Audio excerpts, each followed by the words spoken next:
Good afternoon, everyone. This is Jennifer Kirschenbaum. Thank you for joining me for a brief overview on when and how severance should be paid to employees. This is a regular question, frequent question that we get, and I'm excited for you to get a bit more information on it because I think it's very helpful for any employer. Before we get started, I'm going to very quickly run through services our firm provides for those of you who don't know, and then we're going to take probably anywhere between 10 or 20 minutes to go over our severance topic today. I'm going to try to keep it very brief, and we're going to start with how to properly fire an employee. Basic services our firm provides, for those of you who I do not know, I am the managing partner of our healthcare division, but we have a general practice law firm based out of New York, and we do render services elsewhere with attorneys licensed in other states. And our healthcare department represents employers and employees, so mostly providers that are rendering services, and we help them with HIPAA, Stark, anti-kickback compliance, third-party audit defense work, litigation, partnership disputes, general litigation, buy-sell agreements, leases, vendor contracts, employment contracts, and collections from insurance companies, also for patients. Our other divisions are real estate, employment, matrimonial, bankruptcy, trust and estates, and we have a strong litigation department. Today's agenda is allowable reasons to terminate, how to properly terminate, a protected classes refresher on reasons why you cannot terminate someone, and then we're going to get into severance. And as I said, I'm going to keep it as a brief overview so that way we can all get back to work. Can an employer fire a worker without good cause? Well, if you're in a state like New York, where it's an at-will state, any employee can be fired for any reason, so long as it's a non-discriminatory, non-retaliatory reason. And we're going to go through what is technically a discriminatory reason or protected class in a couple of minutes, just so we can have a little bit more of a baseline on what we're speaking about. Now, also, employees that have a contract, they may not necessarily be terminated without notice or without any cause, because the contract itself may stipulate that you have requirements you have to follow. So we'll get into that a little bit later as well for a few minutes.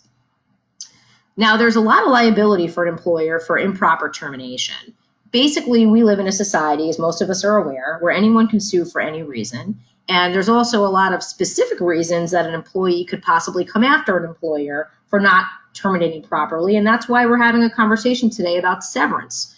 So let's go through some of these reasons, and then we'll be able to have a better understanding in our discussion on why would we offer severance to somebody possibly leaving.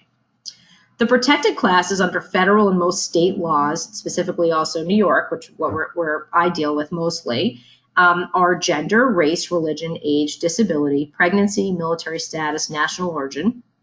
And some states have added sexual orientation, gender, and marital status as protected classes. So if you're firing someone because they're a man, or you're firing someone because they're over the age of 40 or over the age of 50, those are reasons why you may potentially be sued, or an administrative action might be started against you after termination, because those are protected classes. So if you want to fire someone because you are a healthcare provider and you're rendering services possibly as an ENT, and you have an employee who wears way too much perfume or cologne, and you've asked them a number of times to stop doing that, then you're entirely authorized to fire them for that reason, because guess what?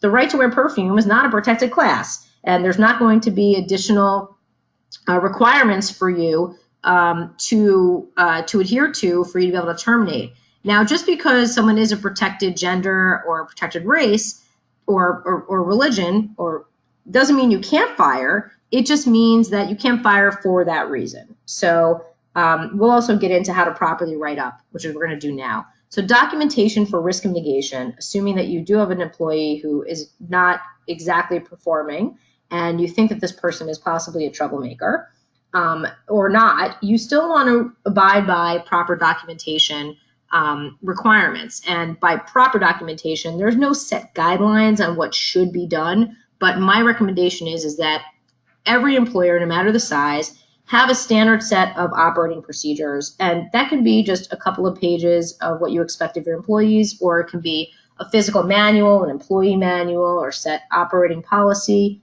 manual, and you promulgate it so that way your employees know what you expect of them.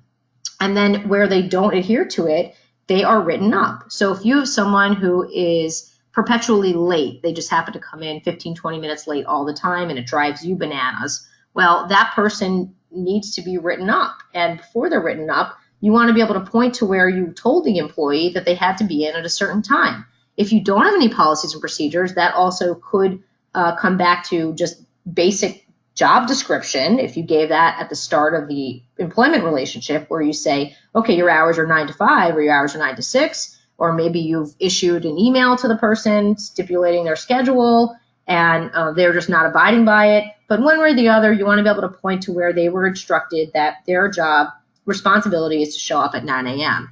And if they consistently are not doing that, then the other thing is we can't play favorites. Even if it is your favorite employee and they're not adhering to the policy, you need to make sure that you are enforcing your policies uniformly. So if you're going to let it go and then you're going to fire someone else because of it, and that person happens to be female or over a certain age, you may be opening up a door to a discriminatory claim because possibly you let Sally, who is younger, continuously be late, but Ingrid, who is older, you fired her because she's late. Well, that's not uniform treatment, and you can't point to the lateness necessarily. So maybe this person is going to claim it's another reason that you terminated, and possibly it's because of age.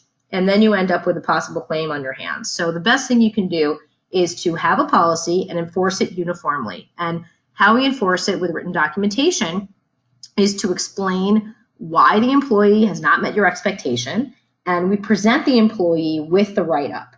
And if the employee elects not to sign off that they received it, this is why we also have a witness in the room, and we can make a note on the bottom of the write-up of what happened, when did it happen, what the policy was that was deviated from, and we indicate on the actual documentation that the employee was given an opportunity to review it and asked to sign off on it. And if they refuse to, you just make a note at the bottom that so-and-so was witnessing and the employee was presented with it, refused to sign it. And you can invite the employee if they want to put in their own notation in their file. If you're not exactly firing yet, but you're just writing up, they can add whatever they want to the record. And you can put it in their employment folder if they'd like. That's fine.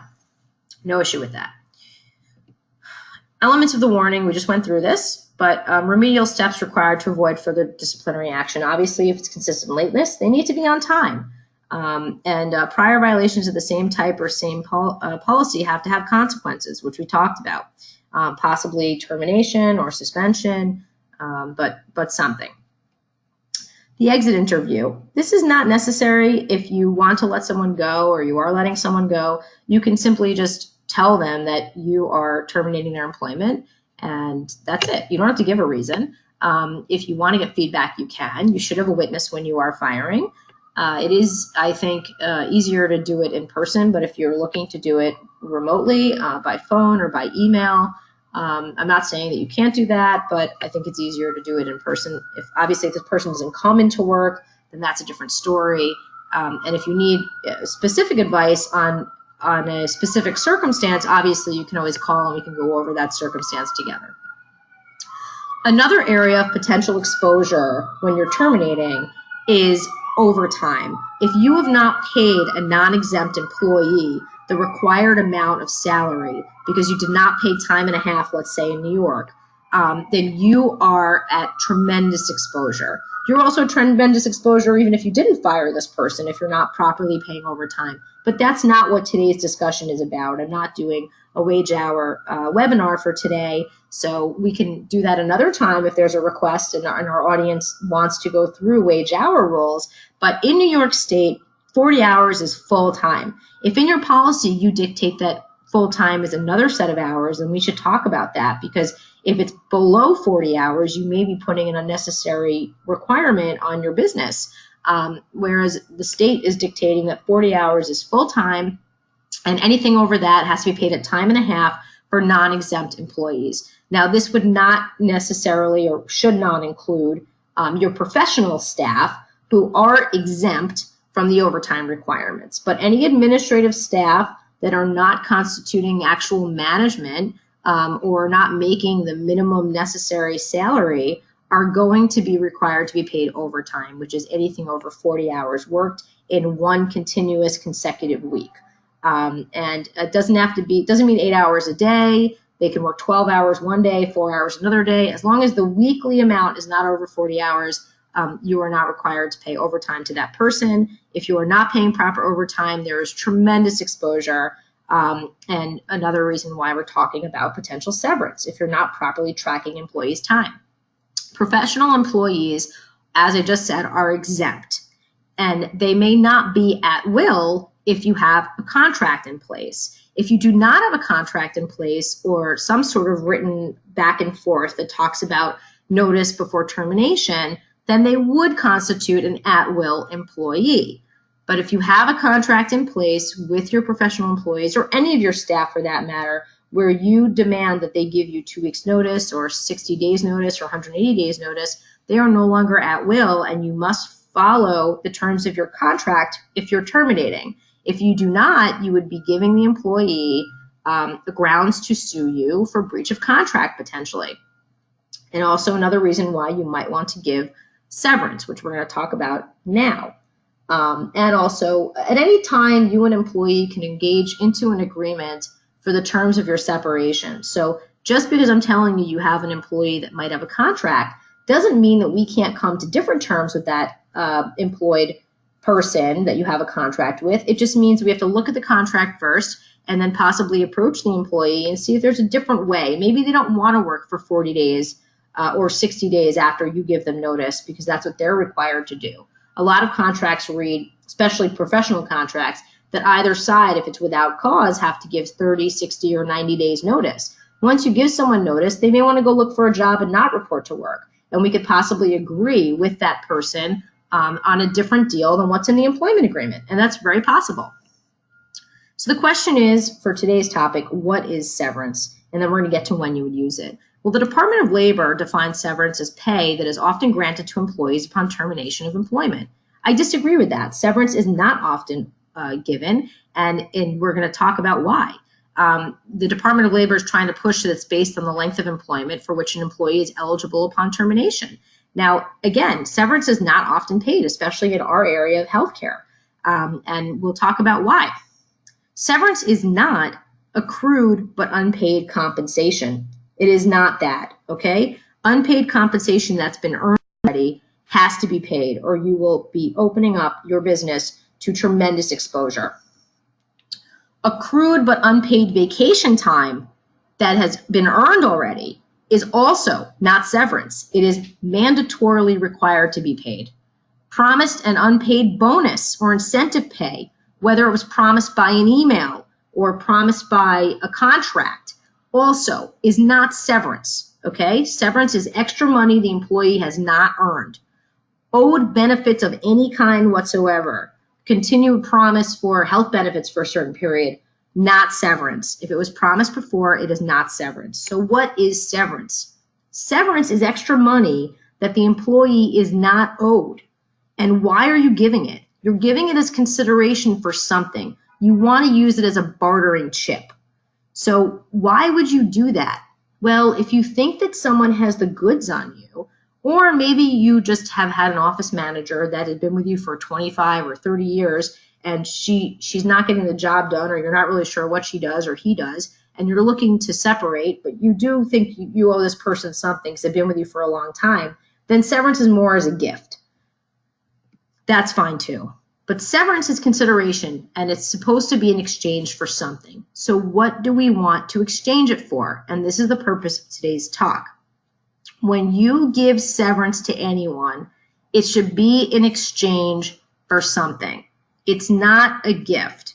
It is in exchange for a release. What is a release? A release is a legal concept where someone is giving up rights.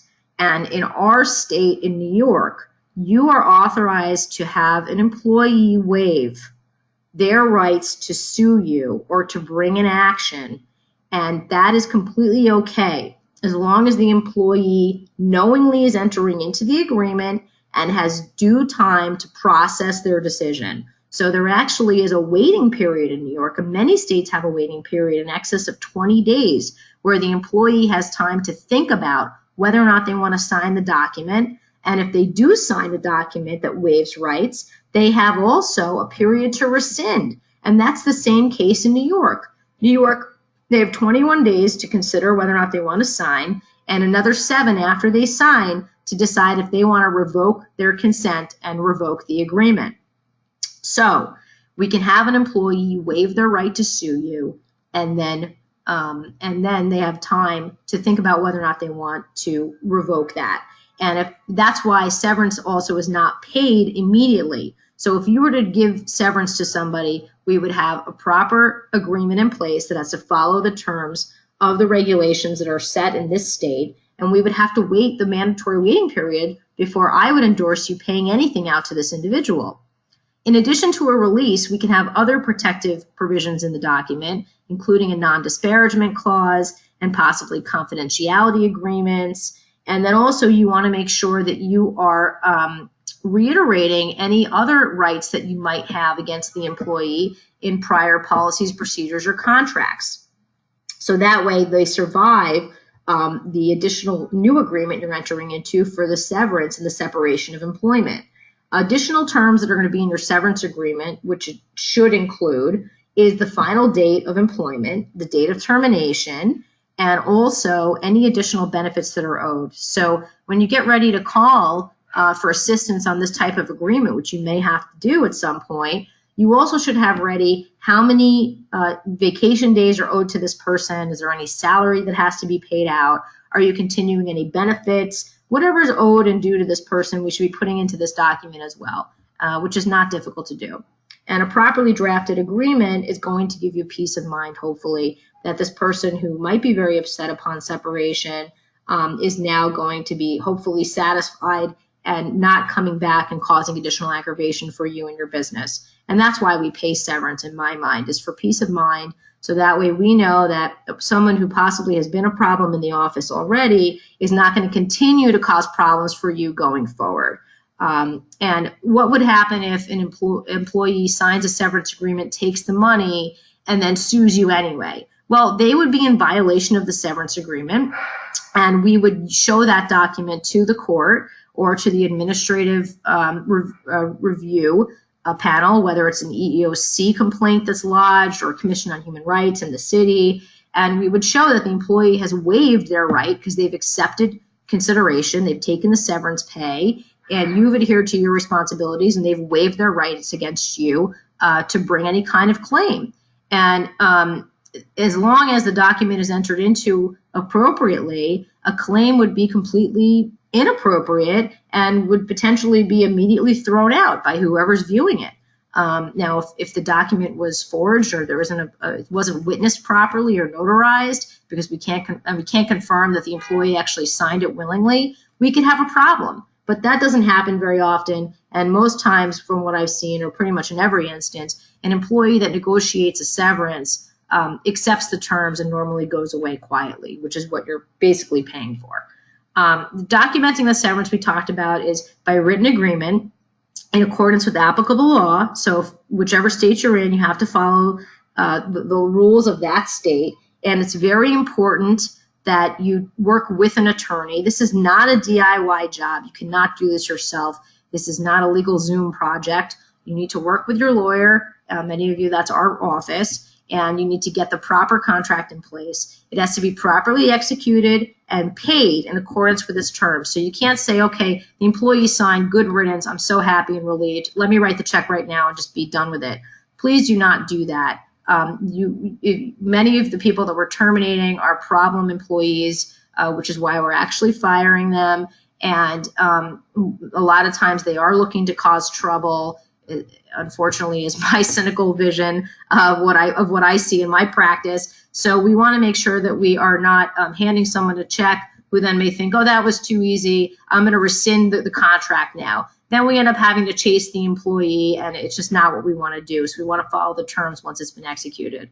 And again, this is just reiterating the document itself, if you have a contract in place with an employee or they've signed certain policies, maybe your handbook has a non-compete or non-solicitation provision related to your patients, you want to make sure that you're not signing into a severance contract that's going to void those prior rights you have of protection for your business against the employee.